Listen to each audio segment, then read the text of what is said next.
Welcome to Cathro Vision.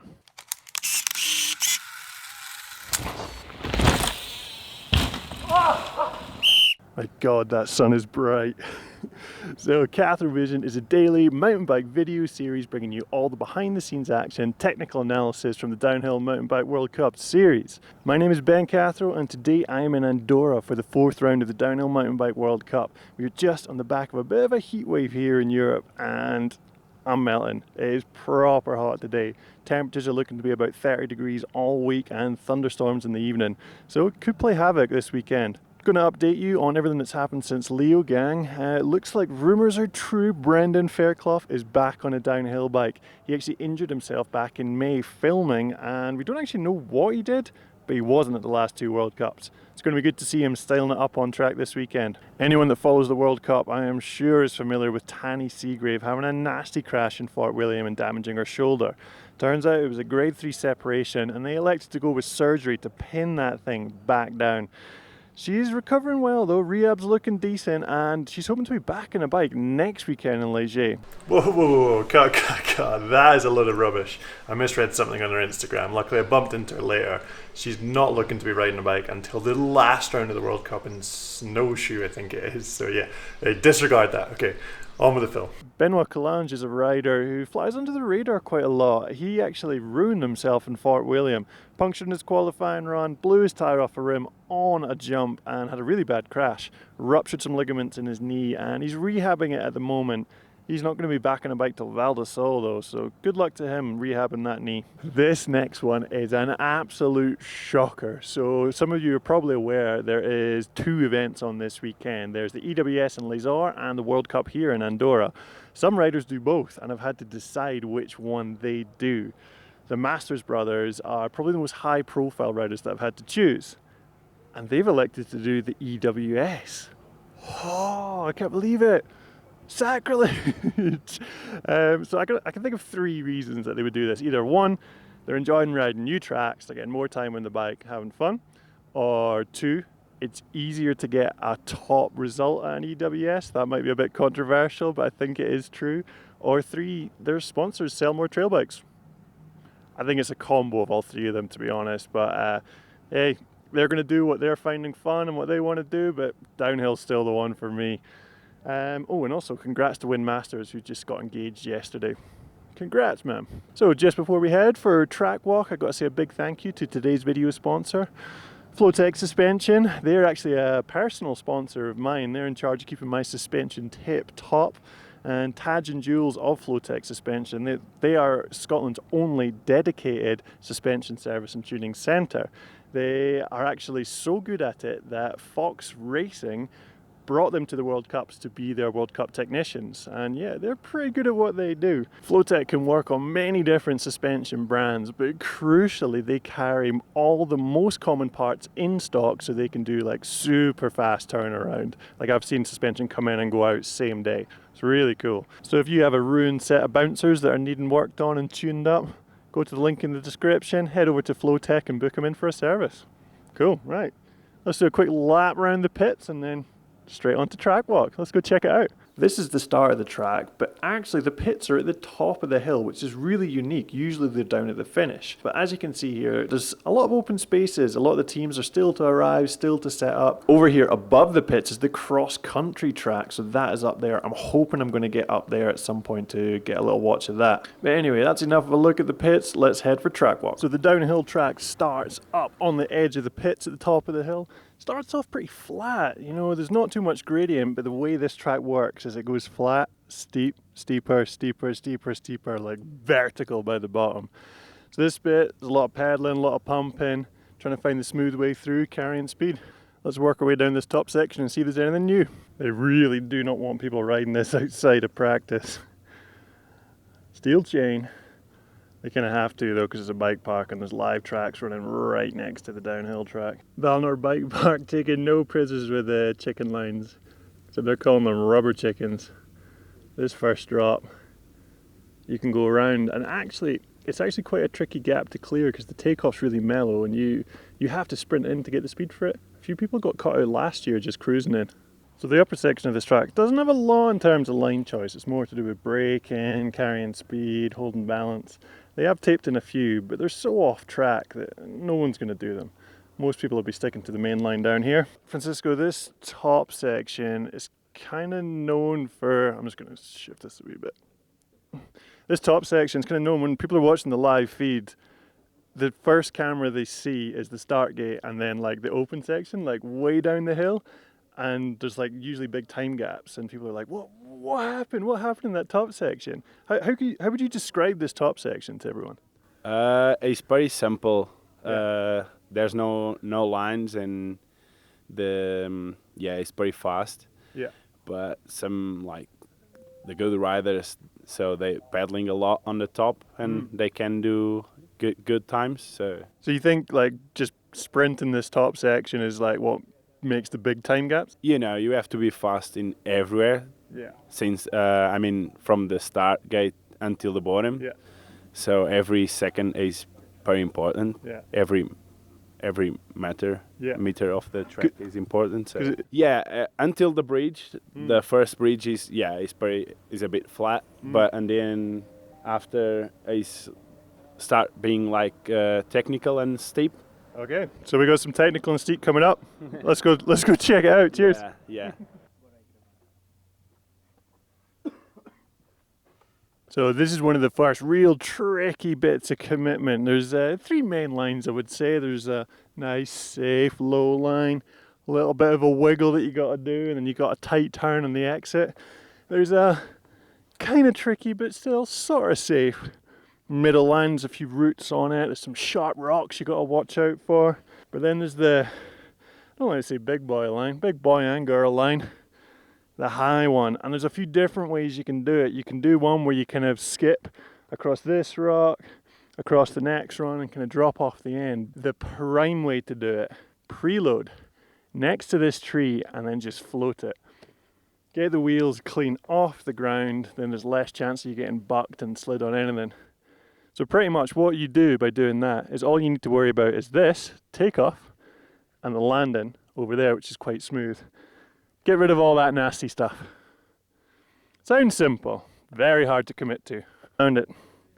They only change in the top section. That route's gone. Why don't you just take third for Lubes? Well, because you weren't there yet. You see? You got there and then you up. I'm just waiting for Cathro Vision to come out so he tells us the line. Something anyway. Rise up, So do we need to go? There's too many. If you get. So, Rach, there's an interesting line further up that it's quite a commitment. There's like a high line you can do where you gap over some rocks. And I was like looking at that and I was thinking like, me personally, I would come cruising down. I wouldn't bother first run. I would like build up to it. But some people are just like, first run, let's go. I'm hitting my line. Are you a build up to person or a go for? Yeah, I'm a builder-upper. Okay. I don't know. It's a combination of things, I think. The nerves, probably. Yeah.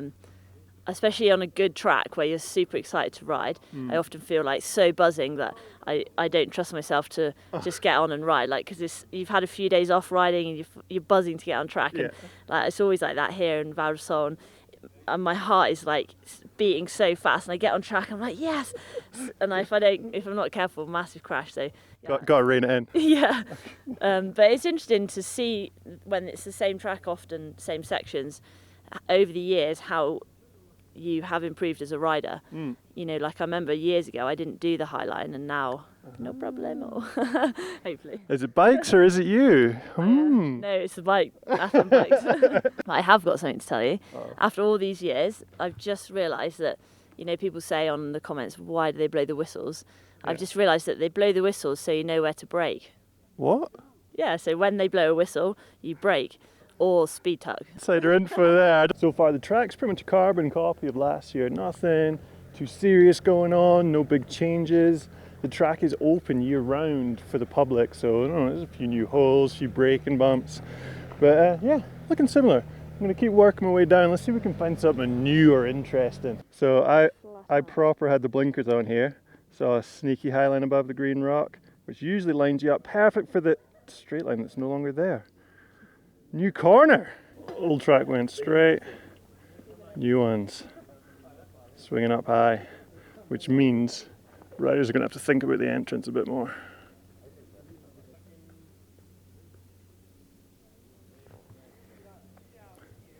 So they've actually got 2 new bus stops in a row. Really going to slow this section down. Big old off camber, low and swing it up, hold it high. This is going to be an interesting bit to watch in first runs tomorrow morning. You only had 2 kicks. Hey, I don't think you guys want this. hey, Manu! Like a Frenchie. Oh! It's loose now. Oh, it's loose. Oh. That's dangerous, that's it now. Ah, sorry. Sorry. Oh no. Ah. I was getting a wee bit of chat with Rach and we were kind of talking about riders that'll just hit all the lines first run and riders that'll just dribble down and then build up to it. So who's the king of like the first run pinners and first run like dribblers? Historically, John Cacoldi, but a lot of people won't know him As a pinner? as first run winning practice. Yeah. Well, kind of one of the ones you see that pop up on that first day, like Vital Raw video. So you get like Brooke, but there was a couple of years where Brooke faded off, and now he's back on the first runner. Estak's pretty pinned first run. Yeah, doesn't hold back. Piran used to do a lot of dumb shit first run. People like Manar and Gwyn ramp up for sure. Like sometimes you don't ever see them going that fast till the very end. Let's see, who do I have beef with right now? Eddie actually looks like pretty like down elbows. Yeah. In fact, he's so bad, he's so scared of this track, he just didn't even bother It didn't coming. even come. No, it's definitely Eddie, he's useless. Yeah. Although, you should keep rolling. Eddie's getting expensive. There's not a lot of top 5 riders in both sports, or top 10ers in both sports. And dual sport Eddie, even if he's split seasoning, he's bumped his worth out, I'd say about 40 grand just in 1 week. Yeah. Yeah. It's insane. So after the top section, riders pop out into the first open section. This is where the big jumps are, big berms are, and invariably where all the media squids are taking photos. Some real sick sections down here. So the ground here is super shaly, super loose, and it's got like this mix of this kind of flat shaly rock and dust, which pretty much equals drifting. So riders get pretty loose in this open section. I love this turn here. Riders will often inside it and then just drift into it. Stay tuned for Vital Raw, you know they're going to be here tomorrow morning. Coming in out of the open and into the trees, this was a brand new section last year that was just fresh loam, fresh dirt, opened up a wee bit of line choice, but now, oh, we're down to the bedrock, look at it. So after the upper sections, riders finally pop out into the open, and I don't know if you can see it, but like down there is the first TV camera that's not at the start. So hopefully this weekend they put something else at the top, but if not, we're more than halfway down. That's more than half of the track done. So now just pop into view there, and there's big time gaps. You're wondering what's going on. That's because there's been a lot of track happening.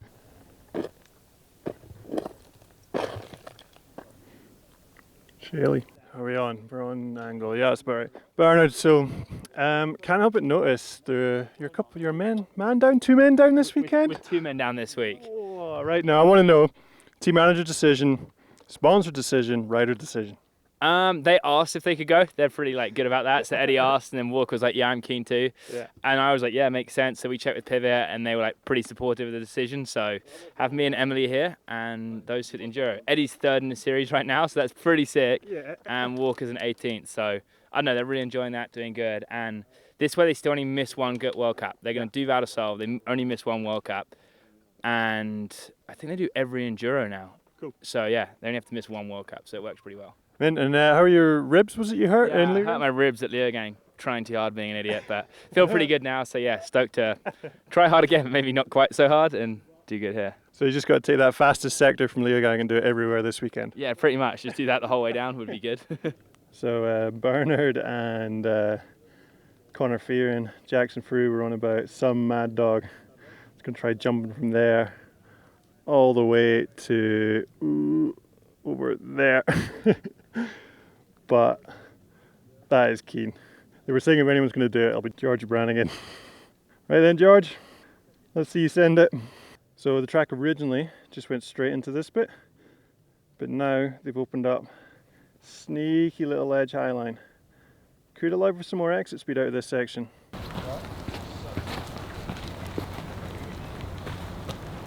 So here we go, this is a bit different. The track used to drop off of this and just go straight on, but now there's tape. Where are we going? Down here. Holy crap, it is straight as well. If we get like proper rain and this track gets wet, guaranteed I will be here, because that bit is going to be lethal. Talking of rain, so the steep bridge into the wild straight is still here. I'm trying to decide what to call it, because this is the bit that Thomas the Stack went absolutely sending down in his race run, but it's also the bit where Millie Trek Rider had a horrendous crash. So is this a Stack's sender or Millie's death bridge? Let me know that in the comments. At least they have chicken wire the living hell out of it this year. Red Bull camera in a plastic bag with a friction arm mounted to a tree. Sick. Right. Not sure whether you can see this, but I'm stood where you land, and that is where you take off. So this just looks like a little bit of a drop on the track, but actually this drop's about 7 foot tall. Massive. When the riders are riding it, they're so smooth and controlled, they make it look like nothing. But there's a load of like big natural steps down this bit. So after all that steep gnarly stuff, riders pop out into the open, this last grassy section, and they always change it here. They always tweak the turns, because usually riders come in a wee bit too fast and then get a full-on harsh bottom out into the finish. They've gone really tight this year. So you can see here this faintest hint of the two lines from last year. Well, we're going a lot wider. We're going out there, and that's going to slow things up off the final drop.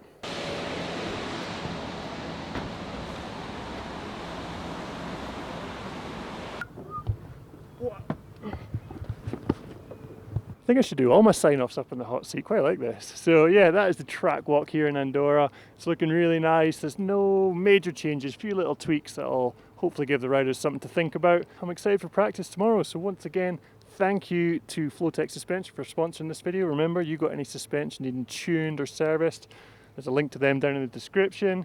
And yeah, if you want to see practice tomorrow, some more Cathro Vision videos, get subscribed, like this video if you enjoyed it, and I'll see you tomorrow for practice day. Can't wait. See you there.